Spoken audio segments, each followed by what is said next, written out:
Good morning and welcome to the most entertaining show in town. Today's lineup promises to be nothing short of spectacular. Am I screaming? No, it's okay. It's good. All right. Okay, you need it, right? Because you don't hear in this ear. There's going to be great celebrities coming your way, great interviews, and also surprising relations. Yeah, of course. And let me let you guys know that we've got an incredible show for you, like she said, packed with laughter and maybe the latest buzz in entertainment world and all of that. So just stay tuned because it's going to be, well, just made for you. That's definitely right. We have a special guest joining us later. Oh, yes. A Nollywood A-lister who will be sharing some exclusive details about her latest project. Now, it's going to be an interview you won't see anywhere else, so stay tuned. Trust us, exclusive. And if that's not enough for you guys, hey, keep glued to your screens because we've got some beautiful features on the show, plus our dose of laughter, and also, well, we also have that kitchen bit where today Mr. Mike seems to be ready for it. Mr. Mike Mesicano, are you ready for a Thursday edition for Wake Up Nigeria inside the kitchen? I'm hoping. It's a frigorific Thursday morning, and the Hamatan is here. At least that's one very good reason to be happy and all of that. The heat has come down. The what's it now? The grid can be collapsing as it wants to collapse. Hey, come on. It's good to be here this morning. Let's Amazing. I like your jacket, by the way. Nice. You do? Yeah, I do. Not bad at all. I don't like yours. Wow. I don't care, bro. That's the wrong way season, eh? Yes, definitely is. All right, you do know laughter is definitely the best medicine, and we've definitely got your daily dose right here. Trust me, you won't want to miss any parts of the show today. So guys, just grab your coffee or whatever it is that you guys choose to start your morning with, and let's go with great entertainment coming your way. With us, the fun never stops. Stay Absolutely tuned, not. folks. We're definitely bringing you a morning you won't forget, right? The best one yet. Oh yes, I want to remind you guys that what you should do is make sure that you're tuned in. Perhaps maybe you are already, channel 16 on GOTV. It is 49 for the UHF option and 121 if it's StarTimes. We also please beg that you guys remember to make sure that you're following us across all our social media platforms at TVC Connect is where. And YouTube is very important because you get to see all the content that we have on here, on there. If you guys actually just simply click that notification button, it's that simple. I was going to take a breath. My name is Mazino Appeal. My name is Winfrey Agbaleshe. Do not forget the app. Download it. You Yes, definitely will be indeed. happy that you did. Now we're starting off with Boma Joe, who is a Nigerian artist born in the 70s, okay, no, 1976. Boma Joe definitely is, I mean, his art is into arts and a whole lot of things. He will be here with us, so make sure you stick around for that one.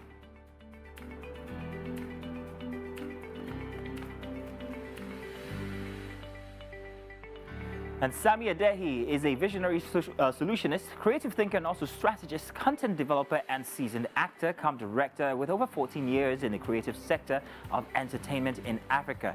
Now, he's going to be joining us today. We're going to be talking about his many awards-winning movie, ZR7, and all of that when he gets through here on the couch. Packed show, and I can't wait to get on with it. Let's get going already. Mr. Mike, so the Hamatan is doing you good, huh? Yeah, but I normally, apart from the dust, but the Hamilton season school, I think it's 2023 is officially the hottest year on record. So it has been a very hot past few months. So we could do with some monsoon winds. we could do Monsoon winds, huh? Is that monsoon? It comes from the Sahara. All this dust and everything comes from inland. But in any case, I love the Hamatan. I think it's the best time to actually travel because it's never wet. I'm hoping that the rains have actually stopped. I would love to get out there. If you guys can let me go for at least maybe one weekend, or just maybe let me take off from a Thursday and come back on a Sunday, please, director. But in any case, did you guys see the video? Jonathan Majors and his girlfriend trial. They had an exhibit. I've not seen the video. They had an exhibit in court, and the video was played, and it's all over social media. So everybody's curious about what exactly has been happening, whether he did beat her, assault her. If you saw the video, it was very interesting. First of all, they ran a marathon through the city, the entire city, with security cameras catching them. It was very interesting to see, actually. But from what I saw, I didn't see, maybe it might have been another occasion, but there was no instance where he actually put his hand on her with the many allegations that she put broken finger, bloody ear, and so and so. There wasn't any such thing from that. Yeah, from the video, yeah. But they said something like that about carrying her to put her into the car. Yeah, he at some point tried to lift her into the car. And she refused. And then she took off. She was chasing him. Exactly. And I was like, oh, what was she holding? Or what? Seemed like what a synopsis for a horror movie or something. I know, right? Hopefully, Well, we'll talk more about that, maybe even tomorrow instead of the movie, just because we have time then. But for now, let's start the show with the weather. We've got some news coming your way, and then we'll get into the grid of things. Good morning. It's the news on Wake Up Nigeria. My name is Mike Mesikeno. Now, in Rivers State, let's look at developments there from yesterday morning, demolition of the Assembly complex and the presentation of a budget by Governor Siminala Ifubara to 4 members of the State House of Assembly. Now, shortly after the whole drama that ensued, the police said it will uphold and maintain law and order in the state. Commissioner of Police Olatunji Disu appealed to residents and politicians to remain calm. He also assured that the police will abide by the court's injunction. We have increased policemen on the road. All nooks and crannies of the town are properly policed. Plead to members of the community, all residents in the state, that the police are at alert. All the sister agencies have been informed of what is happening, and they are ready to assist, to cooperate. There is no breakdown of law and order. Necessary policing is going on. Let us maintain the law. Let us be straight. We are standing by the law. The law is straight, and we are standing by the law. President Bola Tinubu has approved the suspension, removal, and replacement of chief executive officers under the Federal Ministry of Aviation and Aerospace Development. Some of those affected are the Managing Director of the Federal Airports Authority of Nigeria, Kabir Yusuf Mohammed, who has been replaced by Mrs. Olubumi Kuku as the substantive Managing Director of FAN. The Managing Director of the Nigerian Airspace Management Agency, Mr. Taib Adetunji, is replaced by Umar Farouk as the substantive Managing Director of NAMA. Akinola Olateru is now being replaced by Alex Bade Jr. as the Director General of the Nigerian Safety Investigation Bureau. Professor Charles Anosike is to take over from Professor Mansu Matazu as the Director General of the Nigerian Meteorological Agency, while a Rector of the Nigerian College of Aviation Technology, Captain Alkali Modibo, has been replaced with Joseph Imaligwe in acting capacity pending the appointment of a substantive rector in accordance with Section 13 and 2 of the Nigerian College of Aviation Technology Act 2022. Captain Musa Shuaibu Nuhu has been suspended as the Director General of the Nigerian Civil Aviation Authority to enable the Economic and Financial Crimes Commission conduct an unfettered investigation into his activities while in office. And other senior officials in the country, Civil Aviation Authority, Captain Chris Najomo assumes office as the Acting Director General of the NCAA. In addition, President Tinubu has approved the commencement of a diligent process to be conducted by the Minister of Aviation and Aerospace Development to recruit a substantive Vice Chancellor and other principal officers of the African Aviation and Aerospace University. He also demands the immediate establishment of world-class policy design, implementation, and regulatory frameworks to reposition the sector in alignment with his renewed hope agenda. You're all welcome back into the studio. It's time for What's Up and About. Well, Winfrey's ready with her coffee. Where's yours, Mike? No coffee for you. Stop drinking coffee. No be coffee be that. No. So I've We had a joke about this morning. Mike, some things might just fall off if you take that. I don't know what she mixes in there, but it's real strong. I can smell it. It was the aroma that I heard that You heard it? Wow, your senses are keen. It was that strong, you know. It was that strong. I'm able to hold back. So I heard the aroma. You know.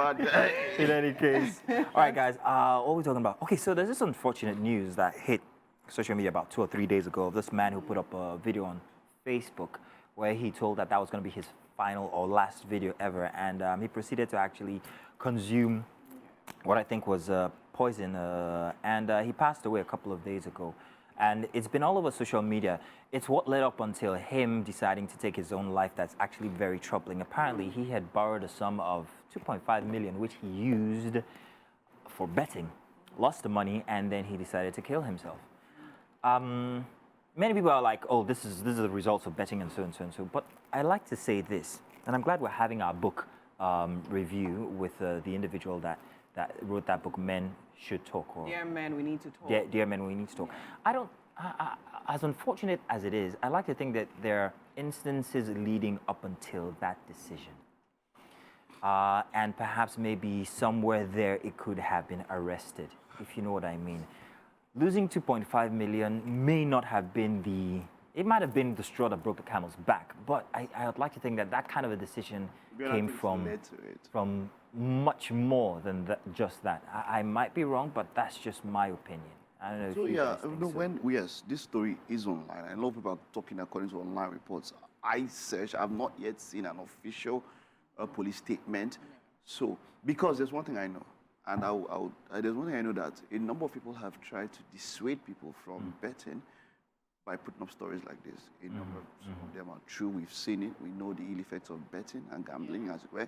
And then some others cannot be confirmed. But this is what I have to say about everything. Number one, betting should be recreational. Now, you see, even when you talk about stuff like marijuana, you see the warning. It's over 18, and then you're told that, look, you're liable to die young. It's liable. Even smoking. Yeah. So now the thing with this is this: you have to understand. They always tell you bet responsibly, and always bet what you can afford to lose. Yeah. So That's the thing that everybody should understand. And yes, some people have got into crazy. I know people that have been told, and I've seen people that got into millions of debt, and their family had to come in to try to get them out of it. It can be hard when you are addicted to it. It is an Now, some addiction. people- yes, some people can't. I would say that recreationally, some people are also addicted to it in some ways. You know, you could, but to everybody, it's a warning out there. Always bet what you can afford to lose. So now that's the thing, right? As much as, yes, you say, it's just the same way as you said, right? The smokers are liable to die young, drink responsibly, right? Bet what you can afford to lose. But then there are certain things and certain instances where it's not even a matter of certain things. Generally, these things, all these things are like, that some people refer to as Vices, as vices, it were. exactly, can be addictive. When you know, Yes. okay, this last time, I can afford to lose 1,000. I bet 1,000. I got, what is reasonable? Let's say 50K. Even if you want to bet responsibly, Why you ask me, Ojude? Why did you ask him? I don't know Why anything is your about betting. conscience breaking you? Hey, Winfrey, thank you. Thank you, Winfrey. Not to make us feel No, I'm just saying, right? These things can be addictive. And it's funny because yesterday as well, I think I saw that story. I scrolled past it. I slid it. I went Slid past. I slid to the next slide. Okay. This is the next slide. Then I scrolled past You're it. trying to rhyme now. Then later on in the evening, I actually heard a story of a guy that said he was talking about how he overcame certain addictions, and he spoke about betting and how he actually bet his first 1 million naira he worked very hard for. Wow. After making that money, he said, I'm betting the with this. first thing that came to his mind was betting and everything, and then he went, and that's because he actually had some major positive gains in the past. So he put the whole thing aside. He said he almost committed suicide. Lucky for him, he had a sister. When he told her about how he was feeling and how he was thinking about committing suicide, he told her about what he wanted to take to commit. She told him to put it in the fridge, let it be cold, so that at least he will enjoy the last moments before, you know. What? And so it's just so he had to, and then again, after, not too far away, he spoke about how he lost about 2 or 3 times that amount of money. Even after that experience. Wow. Because something in your head will just tell you that, So that's the thing, the addiction of it all. Yeah. What is an addiction? People actually don't know when they fall into an addiction, but I'll tell you it's very simple. Once anything, and it could be like this coffee, anything at all, It's not coffee, once it by the begins to affect your relationship with other people, or, you know, especially relationships, that's an addiction. If Winfrey decides that this coffee, I must take it every day, and if I don't have it, Mazino will not rest, or I'm going to be, that's an addiction. That's one way. or if I believe that That's I one won't way perform that I properly without having it. Yeah, well, So then there's that as well. So the thing now is this here, and I would normally tell people, like, in these situations, you know, people will say, oh, don't bet. Yes, you can give that as an advice. But that's why when you hear something like bet responsibly, some people, it might not be something some people might not be able to do it. Do you think the betting companies owe us any responsibility when it comes to the limits that They you didn't can- put a They gun to put your all head now. disclaimers. Yeah. That's the thing. They didn't put put it any just gun the to your same head. way. They You put the can't- disclaimers. perhaps And there's can't. a reason why it's a multi-million naira Not Billion. $1 billion. billion naira industry. There's a reason there, and that's why. Like, I mean, it's just The like what I want accumulated losses of people that. Yeah. So another thing, and is then also, you cannot. This one is so I wouldn't say don't bet. You cannot. It's stupid on every level. Don't borrow to bet. Oh no, don't do that. Don't use your house rent. So for that one, there's a lot. That is the one I would say don't borrow. You know, because according to the story, they said he had 1.2 and then he went to get 1.3 and added and all of that and all that. And there's some people, we have some people who go to loan apps, loan sharks and all of that, Yes, and then borrow to bet. because in the end, they're being hopeful. But then again, betting is even one thing. But now in these days, we're seeing things like crypto. We're seeing things like, do you understand? All this. Yeah. So If you don't understand, if you don't I have understand said it- I've said it enough. It's the same. Crypto made a lot of millionaires and even billionaires. Yes, And but- now what we see is that a number of them are even going to jail. Yeah, true. Some of the bigger are even going to jail. If you don't understand, it's not by force. Yes, it's tech. You want to feel like you get sense. But if you don't understand, crypto has done a lot. And I'm not saying that it's not for me, it's not negative or positive. But if you don't understand it, Yes. it's like, it's even when- worse than gambling. Even when all the schemes come up, for instance, when we had the popular MMM, I know the stories I heard after the thing crashed. People that actually went to pull out money from their major projects, borrowed money from people, Yeah. and then went into depression. Like, it was crazy. So I think it's just wild. Then again, another thing I want to talk about and touch on is the fact that a lot of people are saying it's 2.5. Why would he do that? You really don't know where people are at, Yeah. especially now in the economy. It might not seem like big money to you, Yeah. but then again, with someone else, it can literally be what, Yeah. I mean, it might be Wait, like there's someone that is a small lot. money. Oh, seriously, some people are like, "Ah, it's 2.5 now. It's not You're real." talking 2.5, nothing. Real quick, guys, on the subject of crypto, yesterday it was brought to my attention that there was a story that was running on some phantom page that used a couple of interesting known brands to describe a story between myself and Frank Adoho. Now, this story is very, very, very misleading. It is not true, and its basis is on crypto. They were trying to sell their crypto market or crypto scheme, and they were using a story from Wake Up Nigeria to boost it. So please, if you come across that, it's a scam. Please make sure that you do not fall prey to that. It's very, very deceitful. And if you really look at it critically, you'd know it was written with ChatGPT. So yeah, just a warning there. My name is in there, and that's why I'm bringing that to your notes. So just be alert. Be at alert. And that's it. That's it for What's Up and About. What do you think? We're live on X right now. So if you have an opinion, you can use the hashtag wakeupnigeria on TVC on X, and we'll read your messages and maybe also talk about it when we get back. Stay tuned. Of course, stay tuned.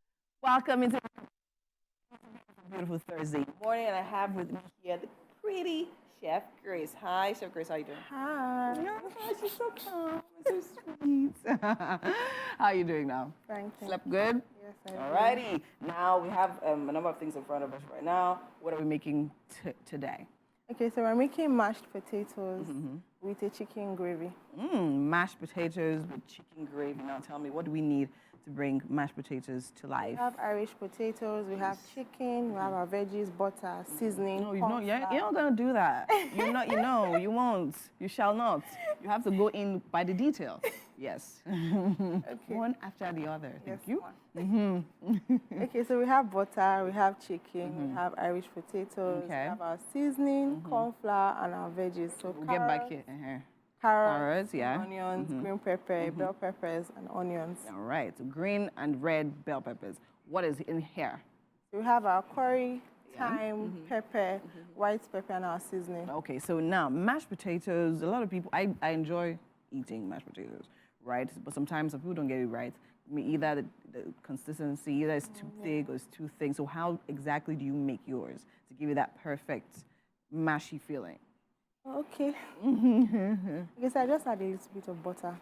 Tell us now. No. You boil. Okay. Yeah, we're going to boil this. We're going to boil this and we're going to mash it. Okay. Adding seasoning and butter. And butter. Yes. You don't use cream for yours. You don't use milk. So that's or- coconut milk. That's coconut milk. Okay. So is it optional? Can we use any other type of milk? Optional. All right. Nice. So now for the veggie sauce, what did you call it? Yeah. Chicken veggie sauce. What's the process? What's the preparation of We're going that? to chop all this up. We're going to stir fry it, make sure it's crunchy, and boil our chicken. Then after we boil our chicken, we're putting this in the chicken so broth. Oh, okay. Nice. Using this to thicken To it. thicken it. So it's almost like preparing chicken curry. Yes. Oh, nice, nice, nice. All right, awesome. Now, okay, so what do we start with? I like that this is already cotton washed. Yes. Right. So are we going to be dicing We're this? going to dice this. Yeah, into smaller. So we'll put this on fire. Put this on fire. Oh, no, let's put that on fire. Let's go, let's go, let's go. What do you need me to help you do? I don't usually ask, but I like you, so I'll ask. Okay, so let's start slicing this a bit. So now I know it's not difficult to get Irish potatoes, but around this time of the year, it seems like they're usually quite No, expensive. it's actually out. It's out, right? But is it expensive? Yes, it is. It is. It is. Oh, wow. Okay, while we allow Chef Grace to get on with all she has to do, Mazino is sitting on the couch and giving me side eye. So let's see what's up to. You can call that bombastic side eye. Well, thank you, Winfrey. Let's now do the dailies as we normally do every single day. Here, bring you the top headlines as you meet them when you pick up a daily. I'm doing that with Mr. Mike this morning. Mike, you are welcome and thank you for joining. I'm going to be starting from the Tribune newspaper this morning with the headline from Rivers State: legal issues arise as government demolishes assembly complex. This was all over social media with all the bulldozers and the cranes and all of it. Sit-in venue, quorum on front burner as 4 members witness Fubara deliver budget proposal in Government House. Speaker declares seat of 27 lawmakers vacant. PDP writes INEC demands fresh elections into vacant assembly seats. Why we demolished assembly complex, Rivers State government tells on page 10. Still, the Tribune front page here, INEC's failure to prosecute electoral offenders worrisome, says the NBA, and ECOWAS Parliament gives condition to Niger military junta, and Ekiti government appoints 162 new aides. 3 feared dead as armed robbers attack banks in Ekiti, and Ondo Assembly declares Ayed Datiwa acting governor. NLC rejects proposed plan to restructure TCN, says it portends great danger. At the very top for the Tribune, FEC exempts tertiary institutions from IPPIS. Okay, 6 billion naira contract awards on the aviation, and Sanwo-Olu presents 2.2 trillion naira budget of renewal. Very interesting headlines here, Mike, for the Tribune regarding the bank robbery in Ekiti State. This is not the first time. I remember sometime last year I was in Ekiti, a town called Isseyin. That very town, on that very day, there was a robbery. So I could say that I was really close to the instance. And there were plenty of measures. Only just yesterday, the police headsman told that it was also on the news that security has been boosted up, and every single part of the country would be having some sense of, rejuvenated security.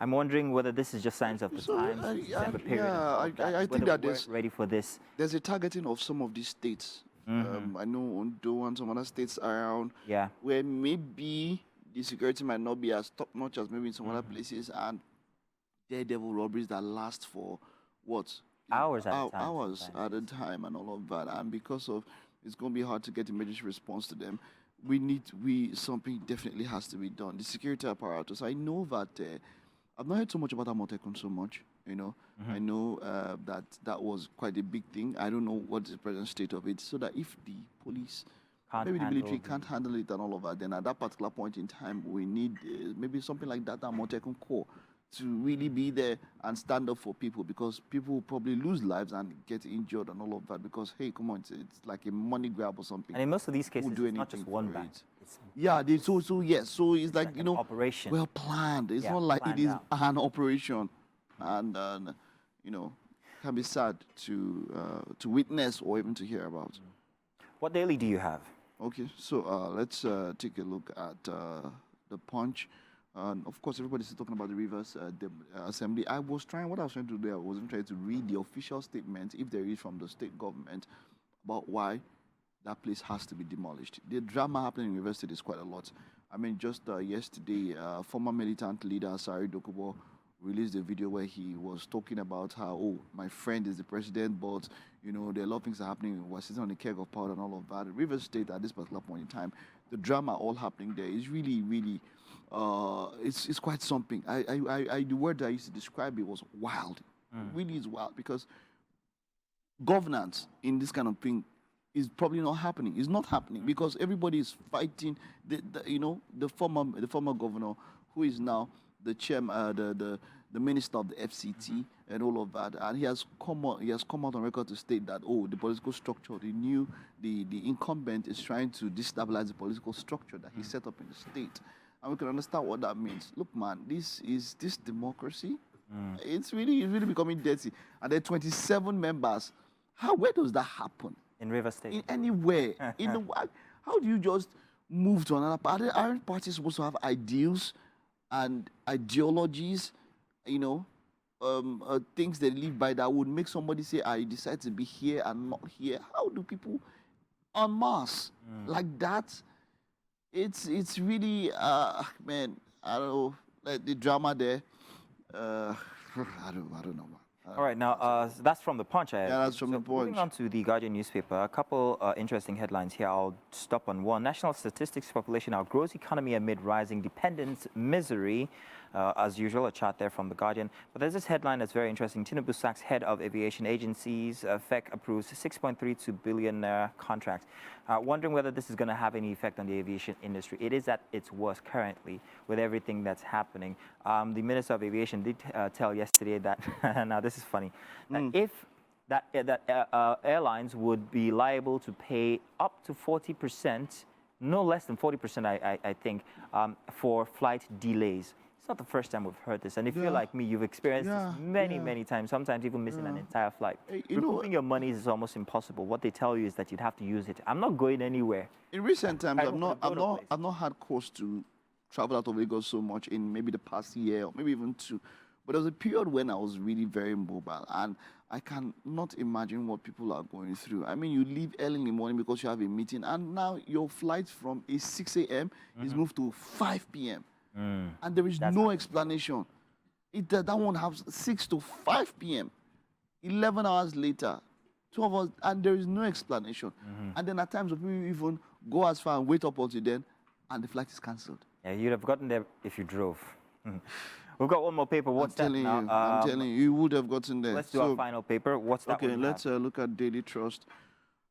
Stop subsidy payment, increase petrol price to 750 naira per litre. World Bank tells the federal government wants increase in VAT taxes for SMEs. Advice on fuel price hike insensitive. That's from Dawn. Subsidy removal hasn't brought expected gains in oil revenue, OAGF. And fuel selling above 700 naira in Northeast. They still talk about how there is some level of subsidy still being paid, as much as the federal government has come out to deny that claim, But if the World Bank, where we borrow quite a lot of money from, are telling us something. I understand their interest in Nigeria, but what happens to the common man if you're selling fuel at 750 naira in Lagos? Mind you, in other parts of Nigeria, and this is personal eyewitnesses, you will buy fuel for up to 700 or even 720 naira per litre across as you're heading toward the north. Well, we've had an assurance that the refineries will start working next year. Not for petrol, aviation and the rest at the end of January, but not for petrol. Not for petrol. We're still waiting on that. We're still waiting for that one. Dangote is there, and even though they said it seem like it might even be higher than market rate, but all of that. In any case, tell us what you think. We're live on X, like I said from before, and you want to leave your comment on there with the hashtag wakeupnigeria. Let's take a break. We'll be back with more. I'm still here with the gracious Chef Grace, right?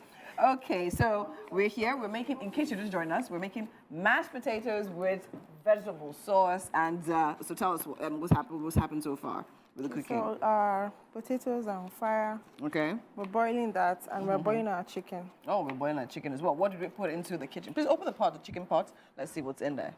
Ooh, all right. We have onions there, seasoning cube. What else? Pepper, curry and thyme. Pepper, curry and thyme. Amazing. Okay, and now we're chopping the... No, see, I want to help you. You have to give me the one I like to do. I like to do green pepper. Take the carrots. All right, so I was talking to you earlier. You were here on the 5th, right? Yes. Of December, and we're talking about the cookathon coming up. And then you said you've gotten a date. Yes, amazing. So what date is it? And tell us about it for people that literally just joined us. Tell us totally about it. Okay, so we have a date for our Guinness World Record. Cookathon, longest home kitchen. Okay. Marathon by an individual. Oh, nice. And so it's going to be done in a home kitchen. Okay. Just me and one sous chef. You and one sous chef. Okay, so Yes. it's not, just for clarity, it's not the same one with the one No, Hilda it's different did. from Hilda's It's one. different. So who is the current title holder and how long? Ricky Lumpkin, 68 hours. 68 hours. So how many hours are you going for? I'm doing 4 days. Yeah, well, I'm doing 96 hours. 90. Hey, wow, I'm strength too. I cook one pot of soup. I have this 96 hours. Yes. Wow, that's amazing. Why? What do you say? What inspired you to go for that particular one? Okay. So obviously, silent cooking from Hilda. Oh, really? Like you went to academy and stuff like that? No, I was in her class, You were one in of her her class? classes.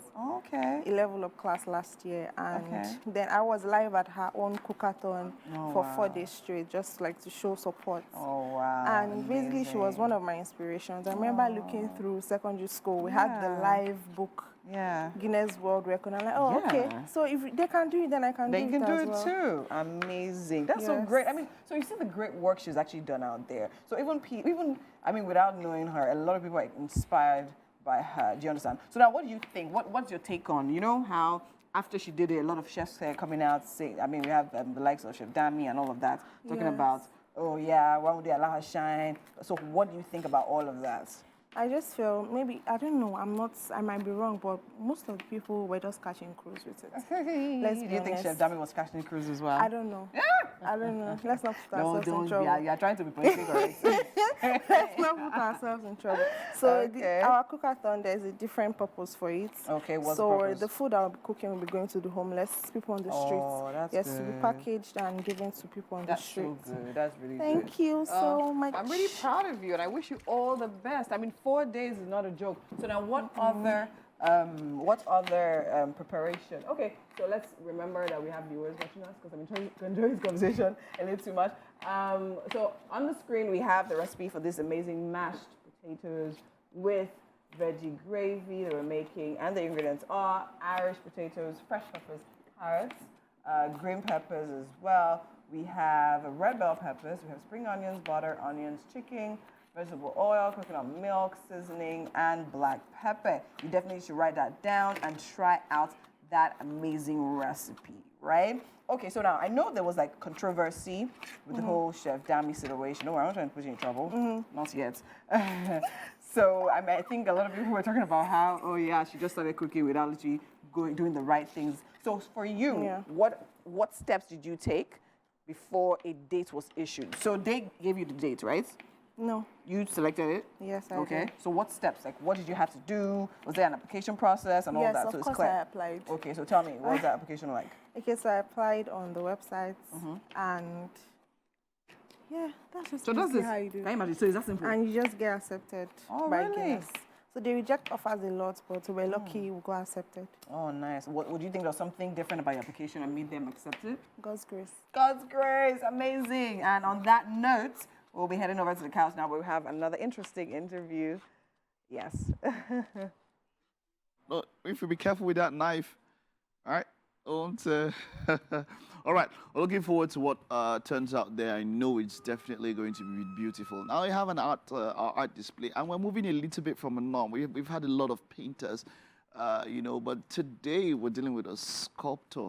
And that's quite interesting for me. Boma Joe Jim is our guest today, and he is here with these beautiful artworks that I can see here that I know are definitely not easy to put together. It is great to have you. You're welcome, sir. Thank you, sir. You see, sculpting is one form of art that it's not easy on the hands. It's not of all forms of art. Some others it can be painting, but this one, and you've been doing this for over 30 years. You specialize in sculpting and all that. Let's before we get to talk about your works, let's talk about your origins as an artist. How did you get into it, and why did you decide to specialize on sculpting? Well, if you're talented, you're talented in whatever medium it may be, and no matter how you look at it, or no matter how you try to shy away with it, one day it will surely materialize. And I think I came to Lagos by 1988, around 1988. And by then, my elder brother was doing theater art. So there's this renowned carver called Mr. Bisifaka is late. So my elder brother took me to him, and from there I started acquiring the skill. The love came from there and all of that. How did you know that it was sculpting you wanted to do? Well, I didn't know until I get to meet him. Okay.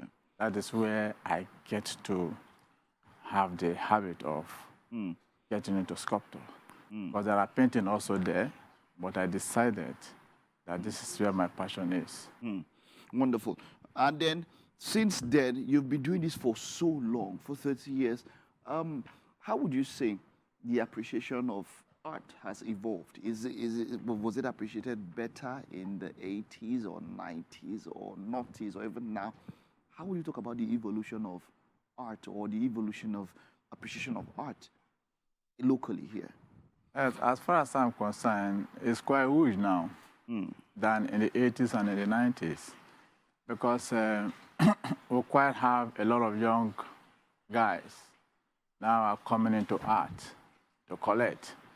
But in the 80s, we also look at the expatriate coming into Nigeria and collecting and taking them away. Exactly. So, you know, that's been, we recently, we were talking about the bidding structures that we are expected to get back from the UK and all of that. A lot of our art was taken away. So, was it because we didn't appreciate them so much that we could let them go at this particular point in time? Because even the ones that are here, when you go to our museums and all that, it's not like they are well taken care of. It's not like that they are well taken care of. So I don't know. Generally, as for our culture, I don't know. Do we really appreciate these things? If those things were with us, they probably would not be in the states that they are now when those people were with those people. Yeah. Well, it's not that we didn't appreciate us of that time, but it's just that we are not open to what the white men are open about art. Okay. Do you understand? And we'll let it go one way or another out of ignorance. Do you understand? Okay. But the art, they know where they are going in terms of collection of art. Now they are facing the African art. The Europeans are facing the African art. Okay. All right. So let's talk about what these beautiful pieces we have here. This particular one here, does it have a name? Talk to us about it. Yes, it has a name, but I am trying to depict a face, a mask. You know, these days now people like putting on beard just as you are now.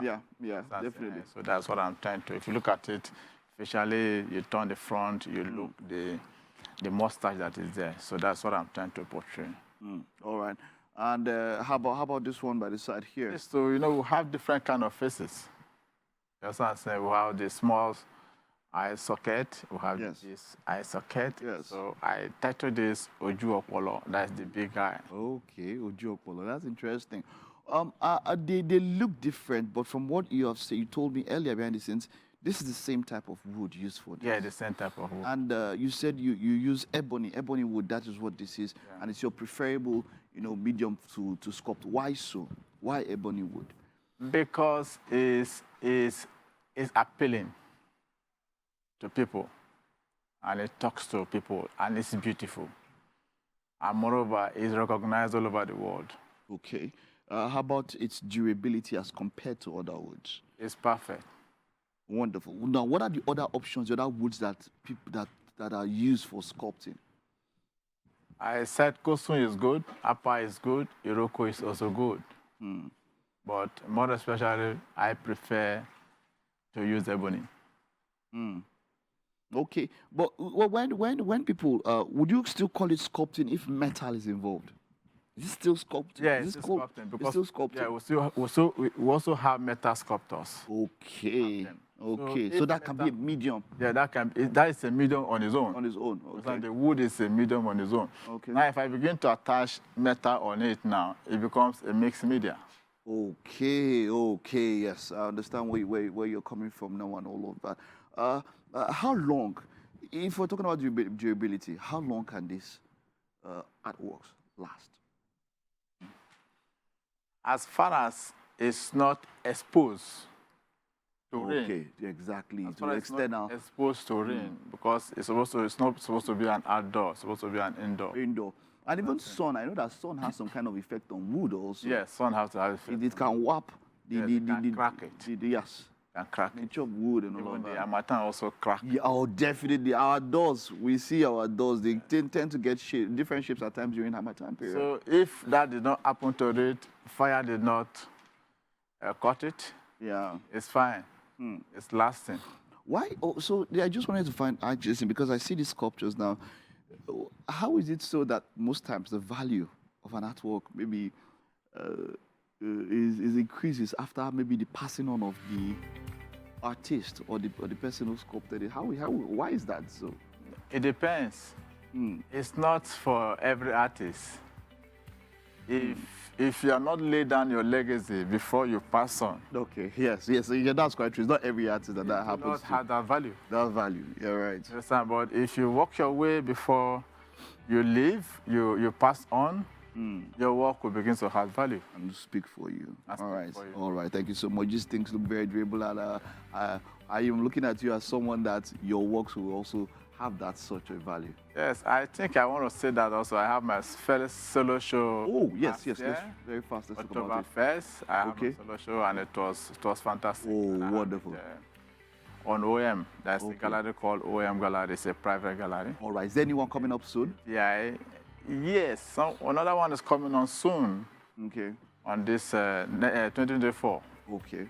Another one is coming on soon. All right. But the date yet is not yet. It's not yet confirmed. All right. We'll be following up to ensure that we know about it. Thank you so much, Thank Mr. you, yeah. Bomajim. Yeah. Thank you. All right. That's it. That's it. Hope you're able to love these wonderful pieces and, of course, our discussion with the creator of such pieces. We'll take a time out and stay with us. Top of the hour. Right up next. Well, you're welcome. It's yet another hour here for Wake Up Nigeria for a Thursday edition. It's the new Friday, as we always like to say here. Well, I'm the only one that says it, really. Yeah, really, actually. He's the only one. But then again, he thinks the world revolves around him. So that's fine. Totally fine. Thank you so much for staying us for the past 1 hour. We have 45 minutes more, and we have a packed show ready just for you. Absolutely. You guys, of course, you guys know where to find us on the internet and, of course, YouTube and all the social media handles at TVC Connect, or rather TVC Entertainment _ Yeah. is what you guys should look out for. Yeah, that's So we're letting right. you guys in on what we have. First off, you know my name, it's Mazino Appeal. Yeah. My name is Winfrey Agwilishe. So if you're with us on channel 16 on GOTV or channel 49 on UHF, let's let you guys know what is coming your way this hour now. Coming up.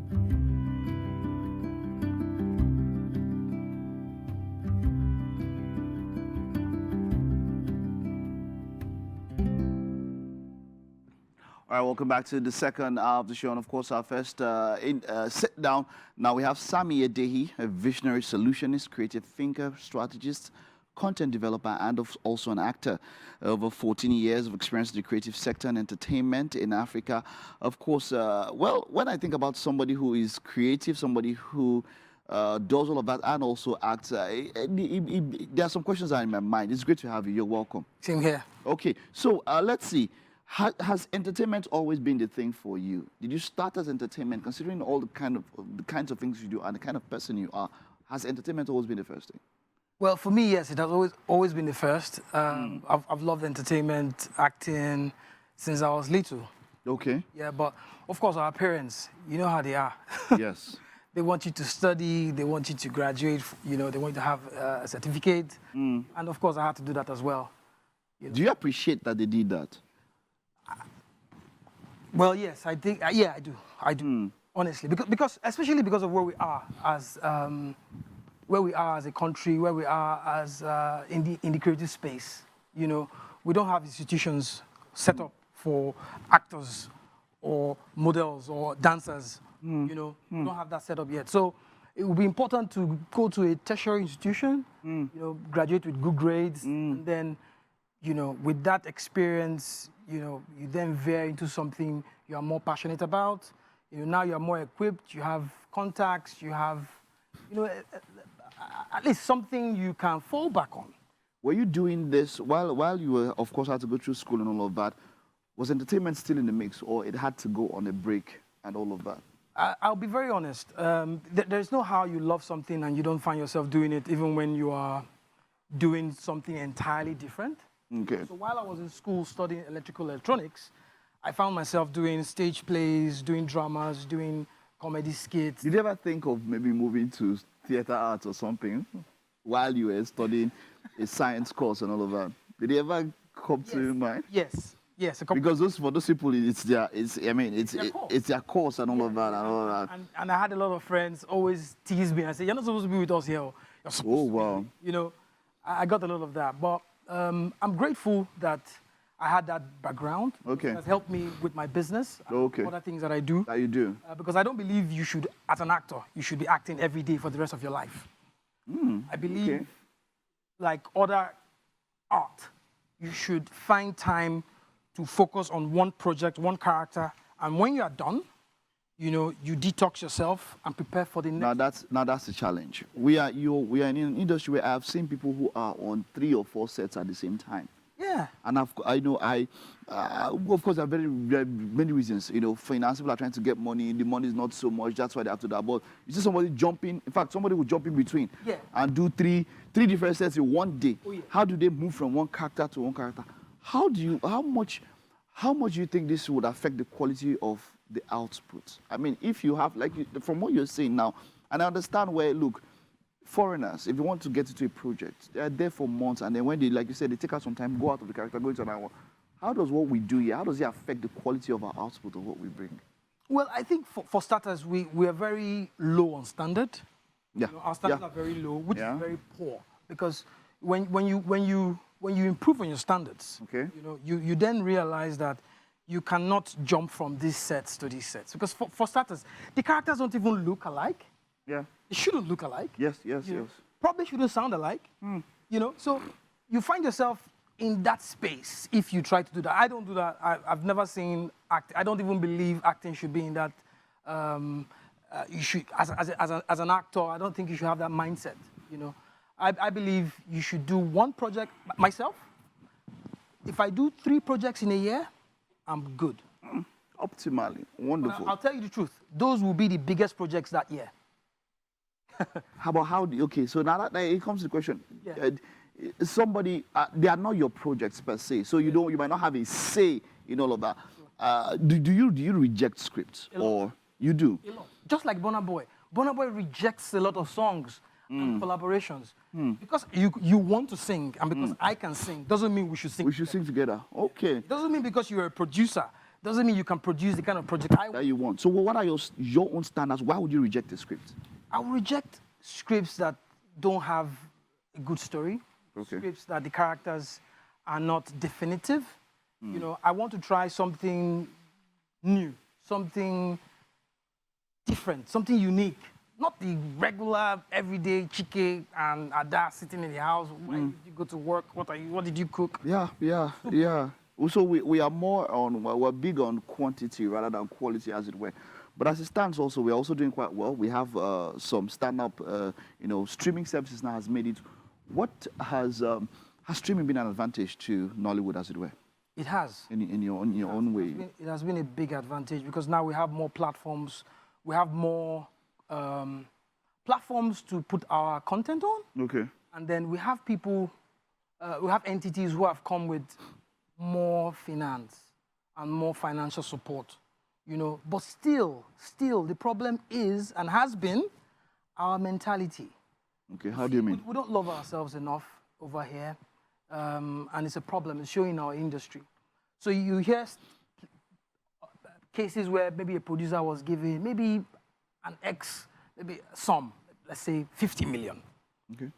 This is not just using it. Yeah, just using it. Okay. Yeah. And then that producer ends up spending maybe half of that or less than half on the film. That is there. So that one day. We're having in the government. That one day.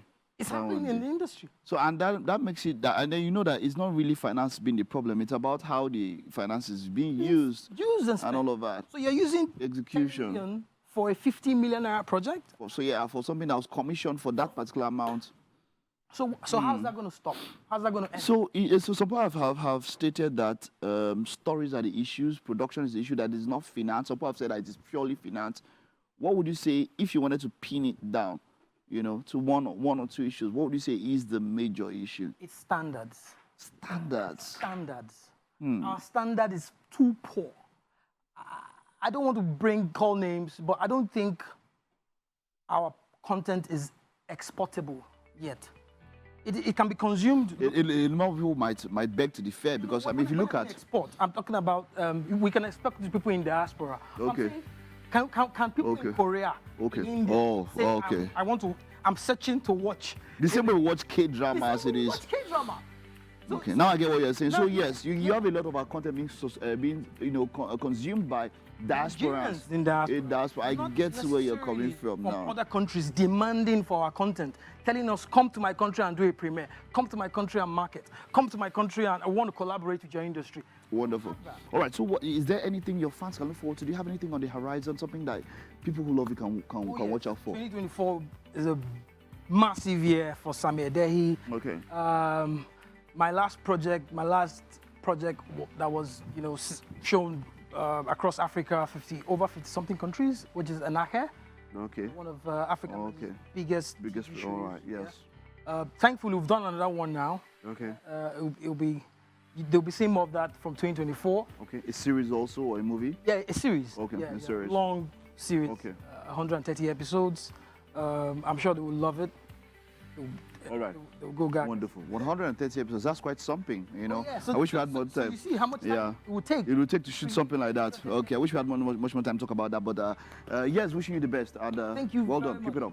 All right. Okay. So that's it. Okay. All right. So that's it. And we'll take a time out now. Stay with us. We will be right back after this time out.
Fantastic. Welcome. It's our segment where we get to talk about, well, very interesting books. And today we have Grand Prince Ita.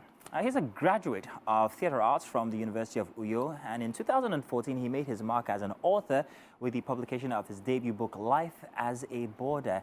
He joins us in Book Chat today as we talk from this book, Dear Men, We Need to Talk. You are welcome. Good to have you here, man. Thank you for having me. Grand get up, man. You were really prepared for today. I tried. I thought you were the person who was going to be performing. Didn't know you were the author. Is it? Yeah. Man, You good stuff, do look brother. like a performer. But good to have you here, man. Thank you for having me. Interesting theme. And if you can smell that aroma, it's from the kitchen. Listen, I was just telling you guys, It's getting listen, to me. I must have a taste of this for you. Don't worry, we'll save you some. So let's talk about your book, Dear Men, We Need to Talk. Absolutely. First off, I like the fact that a man actually took out time to write this book for men. I'm assuming you're writing it for men because of the theme, Dear Men, We Need to Talk. But let's ask ourselves why it's necessary to actually have such a book. Why is it not necessary? Oh, you tell me? I don't know. Well, I mean, at the end, listen, just for, I know, right? It's choking. He choked. I think that it's time, as that, we men had conversations that needs to be had, We run away from these talks a lot because, of course, we are men and we've always learned all our lives to man up, be a man, shove it under the carpet and just let it go. Nobody's exactly talking about it. Everyone is talking about women empowerment, talking about girl-child empowerment. Nobody's talking to the boys. Exactly. Nobody's talking to the men. So I think it's right that, we had that conversation. In one of your early chapters, you talked about defining masculinity. I like to see it as, after reading it, redefining masculinity, because it's a subject that we really need to talk about. The stereotype of what a man used to be like from before is kind of like different now. We're expected to be a bit more emotional, a bit more outwardly expressive. From before, when it's just supposed to be that stoic person who just goes through life without anything, you know, just brushing everything off your shoulder. Now, that is a take on, is it personal or is it, as you see it, as from a general perspective? Is it perception or perspective? Mazino, I'd like to say that, I mean, everything I've shared in this book, first off, of course, are my thoughts and what I think about the issue. It's my point of view. But on the grand scheme of things, I like to also think that it's a yardstick, it's a map for every man who decides to pick it up and read it.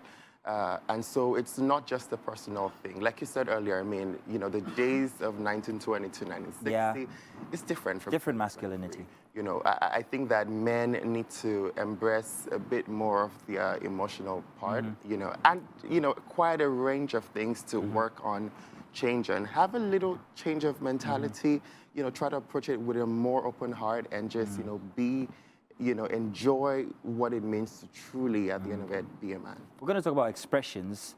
But first, you had the event where you launched the book only just recently. Yes, our launch happened recently. Yeah. Yeah. Well, how did people embrace it? What did people have to say? You had plenty of speakers up on there and everything. Absolutely.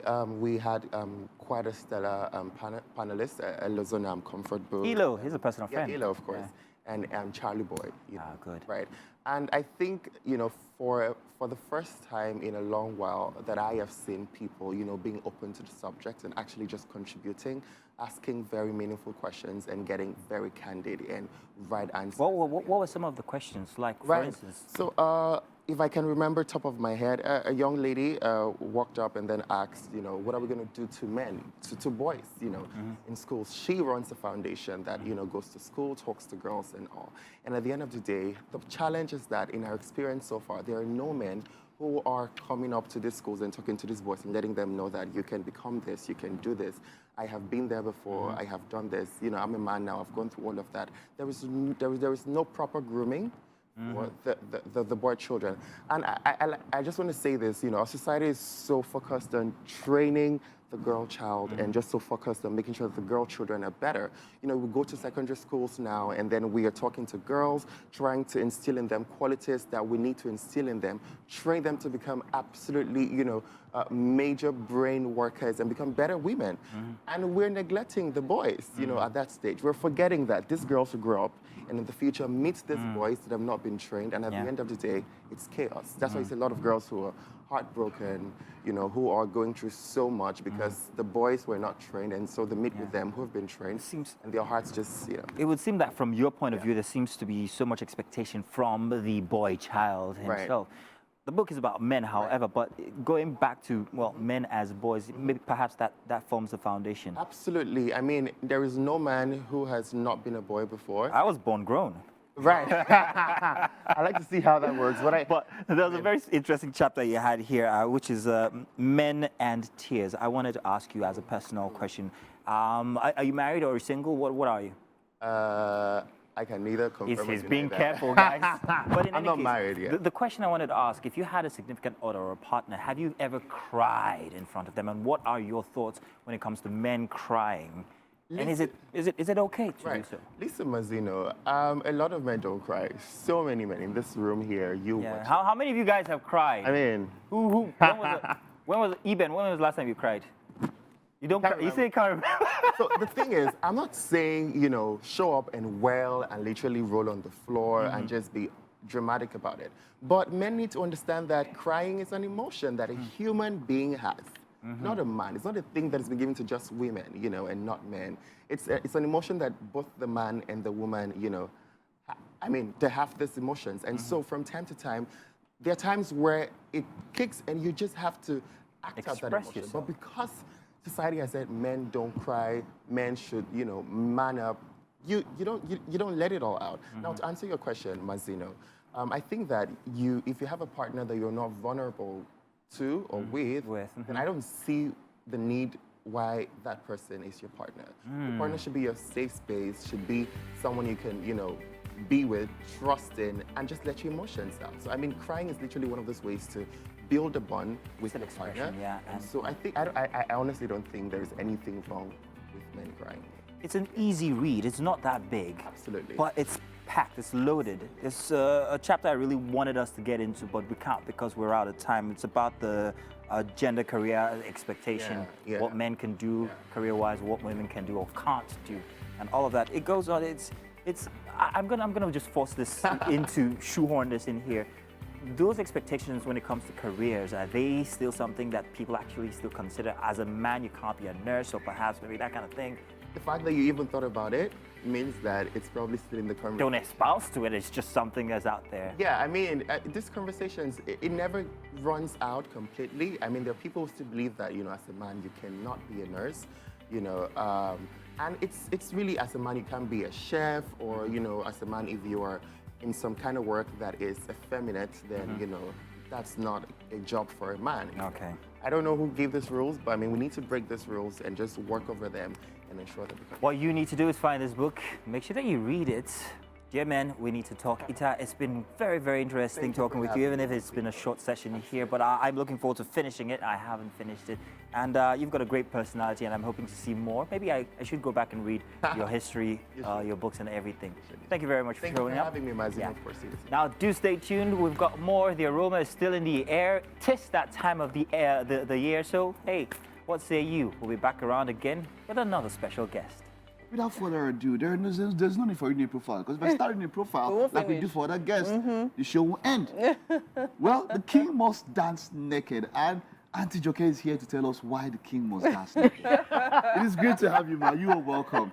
You're welcome. Thank you so much. You're such a proponent of the stage. The last time I spoke with you was for Heartbeat the Musical. That was 7 years ago. Yes. And it's been from strength to strength, and this is intriguing. The title alone, the title is enough for someone to want to come and go see this. You know, but let's start with this one, because I also wanted to talk about from Lara and some Kuti, but let's leave that one. Let's go with the King Must Dance Naked first. Let's start with that. What is the King Must Dance Naked all about? The King Must Dance Naked is a play that examines the issues of tradition, leadership, and societal change. All right, it's a play that makes you now, you know, take a critical perspective on some of, you know, your conventional attitudes, and to then have a rigorous discussion on several societal issues. Now that sounds all, you know, I'm trying to put it in a nutshell, you know, before breaking it down. You know, when we're talking about tradition, you know, many years ago, as a people, we were very, what's the word, uncomfortable with multiple births. You know, so if you had twins, you had triplets, and something that, you know, scary, get rid of the children, you know, things like that. And then, so that's one of the issues that's examined in this play. Okay. The queen has twins. Okay, wow. Okay. Are we getting rid of them? Are we getting rid of one of them? You know? And it's traumatic. How do you tell a woman to get rid of one of her children? Because the gods say so. Wow. You know, but that's the tradition of the time. Where is this set in? It's set in Ishekiri land. And the beauty of an Ishekiri play, you know, working on this again, I mean, I've worked on it several times. I worked on it in 1993 when I played in it.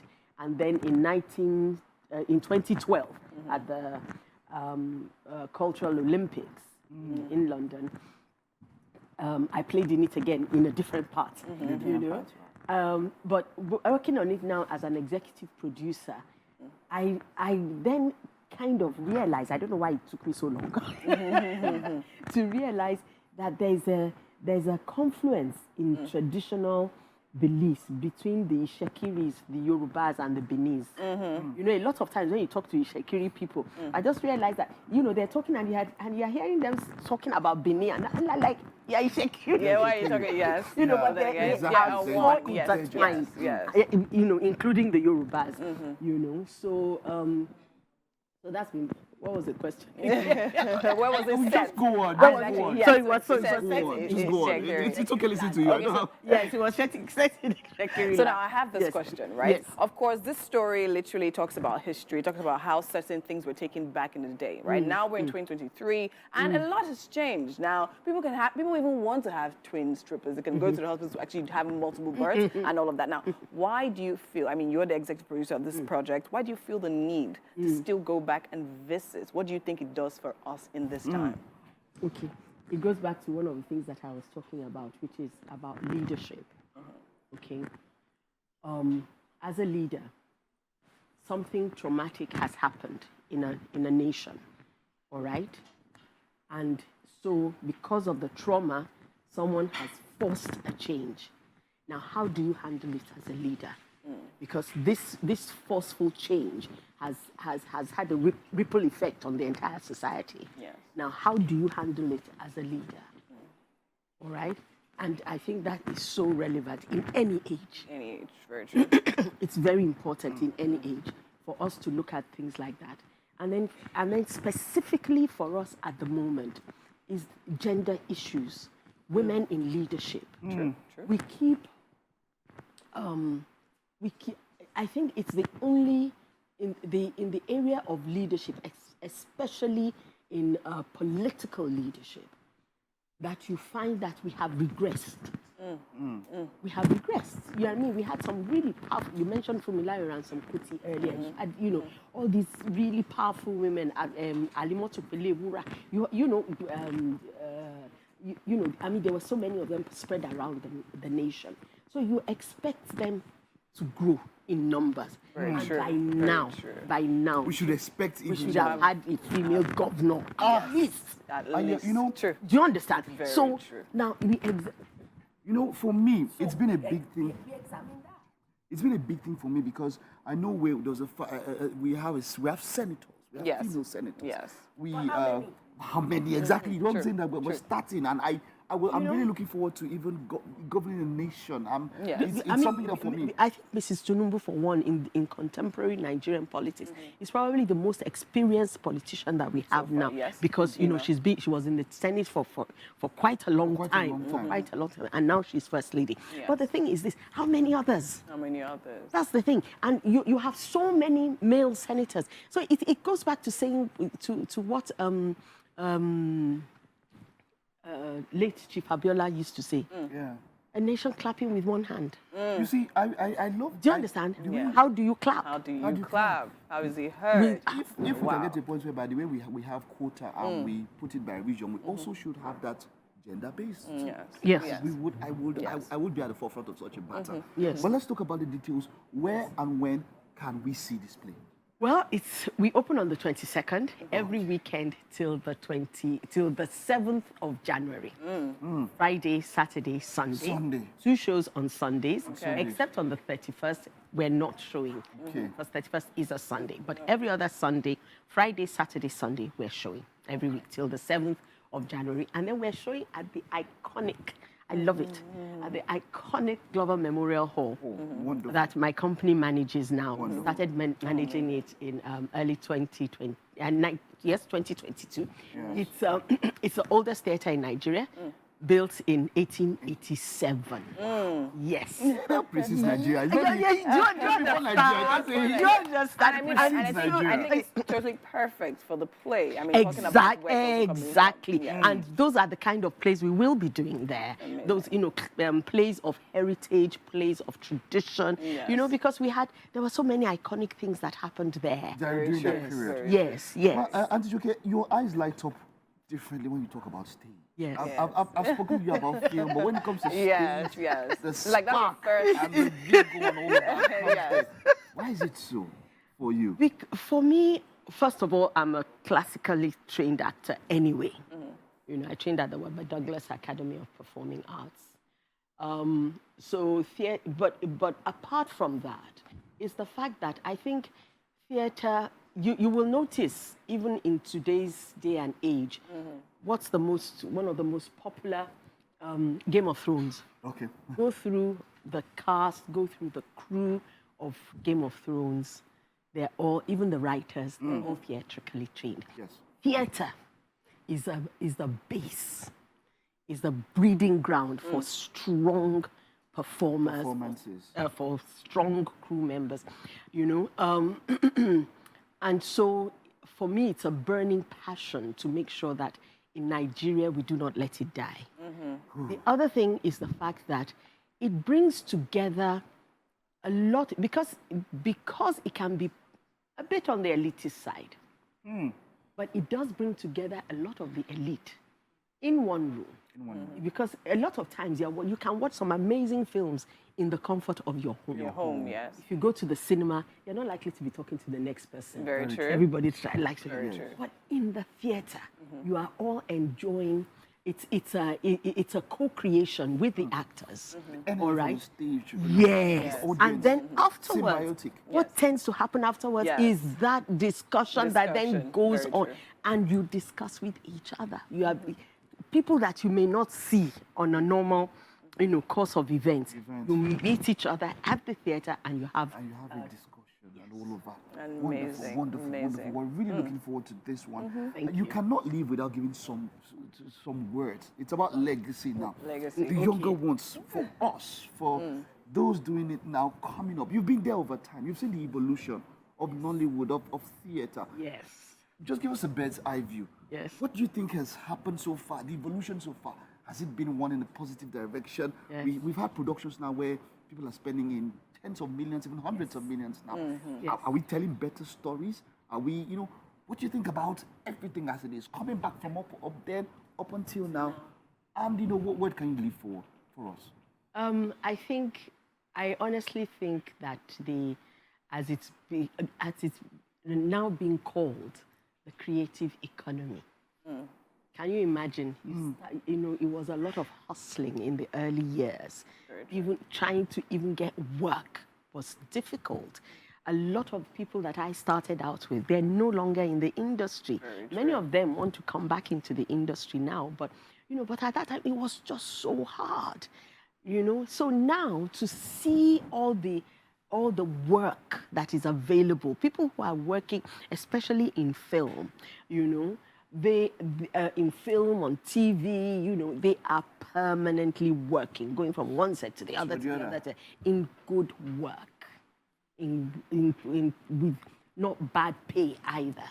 So that is really good. That's a fantastic evolution. What I'm craving for, and I think it's something that we need to examine very carefully, is a Nigerian platform. Before we had the NTA. The NTA was the platform for every, for all our work on camera. It's no longer so, and it's good to get foreign direct investment. Excellent. But we need to have our own as well. We need to have our guilds and our, structured, because if the outpouring comes from outside, they will dictate how we do things. Very, very wish true. we had an hour, it wouldn't be enough. It wouldn't be enough, We are true. constrained for time. Yes. We have something prepared for you in the kitchen. I know. Really? Anyway. Okay, that was what was I hope you cooking don't me. Yeah, mind. that was okay. We do have something here. Let's head over. Mazino is to be held responsible for that, I'm very sure. Let's head over. Let's and go. Welcome into the Wake Up Nigeria kitchen. Man, it definitely is a pleasure having you here. Winfrey, I think you should let them know what just happened before we came on camera. Auntie Joke Auntie Joke just asked her, where have I seen you before? And Winfrey's being modest. Oh yeah, music queen. Come on, girl. You're welcome, ma'am. Anyways, we have Grace here, Chef Grace. She's definitely been hard at work trying to put this together for you. Now, tell us what we have on that plate. So we have mashed potatoes with a chicken curry sauce. Okay, so let's move that. Oh, over yes. here. This is going to be very tasty. We'd like for you to try it out and tell us exactly what you think about it. Okay. Yes, hope it's not too early. No. No. No. Thank you so much, Chef Grace. You're welcome. Thank you. Here we go. Okay. I have no doubt it's going to be very delicious because she's been here before. So yes, let me first of all just praise it before you taste it. Okay. Let it not affect you. Don't be biased, but hey. Oops. Go on. Yeah. Yeah, we always look out for that. That silence as you savor it. Nice. Fantastic. Thank you so much, Auntie Joke. I'm really looking forward to it. We'll be there to see the king dancing next. Definitely. Be the wonderful show. We will see you tomorrow. Thank Bye-bye. you. Bye-bye, everybody. Bye.